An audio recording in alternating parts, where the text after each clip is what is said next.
இனிய உள்ளங்களுக்கு வணக்கம். இன்று ஒரு வரலாற்று நிகழ்வுடன் நான் உங்களை சந்திக்க வந்துள்ளேன். மாற்றம் ஒன்றே மாறாதது, மற்ற அனைத்தும் மாறுதலுக்கு உட்பட்டதே. சிறு மாற்றம்தான் மகத்தான உலகத்தின் உதயம். புகைவண்டி பயணத்தின் போது ஒரு இளம் வழக்கறிஞர் தூக்கி எறியப்படுகிறார். இந்திய விடுதலை போராட்டத்தின் புதிய அத்தியாயமே எழுதப்பட்டது.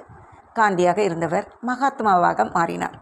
ஆங்கிலேயர்கள் பயணிக்கும் முதல் வகுப்பு பெட்டியில் நீ அமரக்கூடாது, பொருட்கள் ஏற்றும் 3ஆம் வகுப்பு பெட்டியில் போய் உட்கார்ந்து கொள். தென்னாப்பிரிக்காவின் ரயில் அதிகாரி எச்சரிக்கிறார்.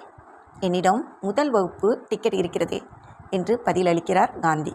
அதை பற்றி எனக்கு கவலை இல்லை, பொருட்கள் ஏற்றும் பெட்டிக்கு தான் நீ போயாக வேண்டும், இல்லை என்றால் போலீஸ்காரரை அழைக்க வேண்டி வரும் என்று மீண்டும் எச்சரிக்கிறார் அந்த ரயில் அதிகாரி.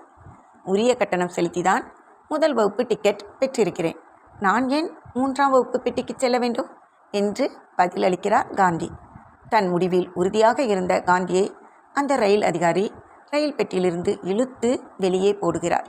காந்தி எடுத்து சென்ற போர்வை அவருடைய பெட்டியோடு சேர்ந்து ரயில் அதிகாரியிடம் சிக்கிக்கொள்கிறது. இரவு முழுக்க கடும் குளிர், நடுங்கிக் கொண்டே உட்கார்ந்திருக்கிறார்.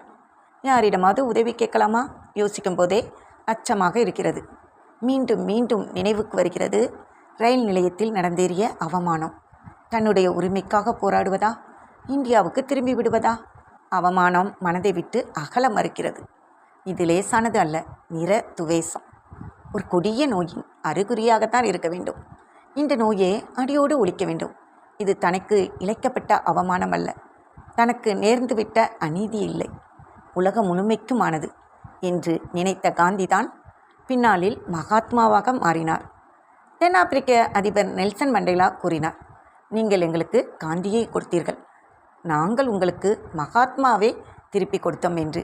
பாருங்கள், மாற்றம் எவ்வளவு பெரிய விடுதலை போராட்ட களத்திலே அவரை மகாத்மாவாக மாற்றியது. மாற்றம் என்பது என்ன? மாற்றம் என்பது முன்பிருந்த நிலையிலிருந்து மாறுபட்ட நல்ல நிலையை பற்றி கொள்வது. மகத்தான செயல்கள் எல்லாம் முதலில் முடியும் என்ற நம்பிக்கையில் தொடங்கப்பட்டவைதான். எந்த ஒரு சாதனையும் அது சாதிக்கப்படும் முன் கடினமாகத்தான் தோன்றும். முயன்று வெற்றி கண்டால் இவ்வளவுதானா என்றே தோன்றும். ஆம், நம் வாழ்விலும் அத்தகைய மாற்றம் பிறக்கட்டும். மாற்றம் ஒன்றே மாறாதது. வாழ்க்கை நிற்கட்டும். நன்றி. மீண்டும் சந்திப்போம்.